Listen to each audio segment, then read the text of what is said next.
নমস্কাৰ বন্ধুসকল, আপোনালোকক সকলোকে সমৰ ডায়েৰিজ চেনেললৈ পুনৰবাৰ স্বাগতম জনাই আজি এটা মন বেয়া লগা খবৰ দিবলৈ ওলাইছোঁ। ৰাতিপুৱাই গম পালোঁ যে আমাৰ জুবিন দাৰ গা বেয়া। তেওঁ ডিব্ৰুগড় সঞ্জীৱনী মেডিকেলত এডমিট হ'ব লগা হ'ল। আচলতে জুবিন দাৰ হৈছিলে কি, তেখেতে উজনি অসমত কিছুমান প্ৰগ্ৰেম কৰিবৰ কাৰণে গৈ আছিলে আমি খবৰ পোৱা অনুসৰি।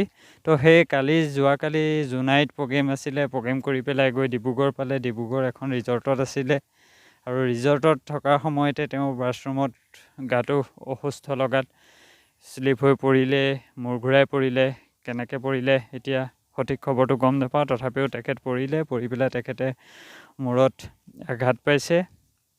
আঘাত পোৱাৰ পিছত লগালগ তেওঁৰ সতীৰ্থবিলাকে আনি তেওঁক ডিব্ৰুগড় সঞ্জীৱনী মেডিকেলত এডমিট কৰালে।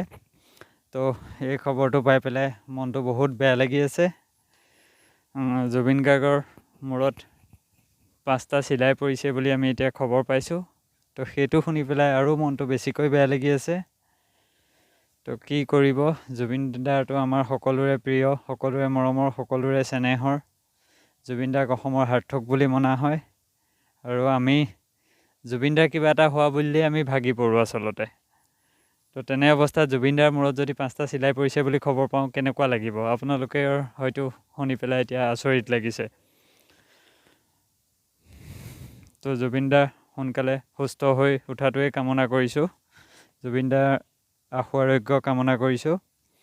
আৰু বৰ্তমান জুবিন দাৰ স্বাস্থ্যটো অকণমান আগতকৈ সুস্থ হৈছে বুলি জানিব পৰা গৈছে।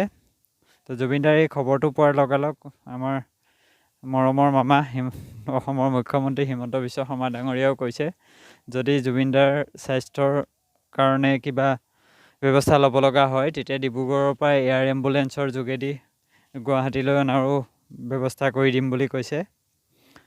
তো সেইকাৰণে আমিও আমাৰ মুখ্যমন্ত্ৰী ডাঙৰীয়াক ধন্যবাদ জ্ঞাপন কৰিছোঁ যে তেওঁ তৎকালীনভাৱে এনেকুৱা এটা সিদ্ধান্ত লৈছে, যাতে যদি কিবা প্ৰয়োজন হয় ডিব্ৰুগড়ত নহয় বা জুবিন দাক গুৱাহাটী বা দিল্লী বা মুম্বাই ক'ৰবাত নিব লগা হয়, তেতিয়াহ'লে এয়াৰ এম্বুলেঞ্চৰ ব্যৱস্থা কৰি দিম বুলি কৈছে।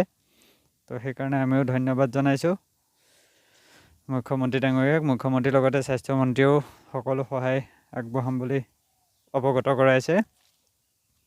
তো এতিয়া আমি ভগৱানৰ ওচৰত এটাই প্ৰাৰ্থনা কৰিছোঁ, যাতে জুবিন দা সোনকালে সুস্থ হওক আৰু আগৰ লেখীয়াকৈ আমাক নতুন নতুন গীত উপহাৰ দি যাওক।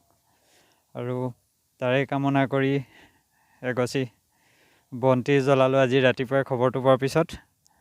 তো জুবিন দা সোনকালে সুস্থ হওক তাৰে কামনা কৰিলোঁ। আপোনালোকেও আশীৰ্বাদ কৰক যাতে জুবিন দা সোনকালে সুস্থ হৈ আমাৰ মাজলৈ আকৌ পুনৰবাৰ ঘূৰি আহে। ধন্যবাদ।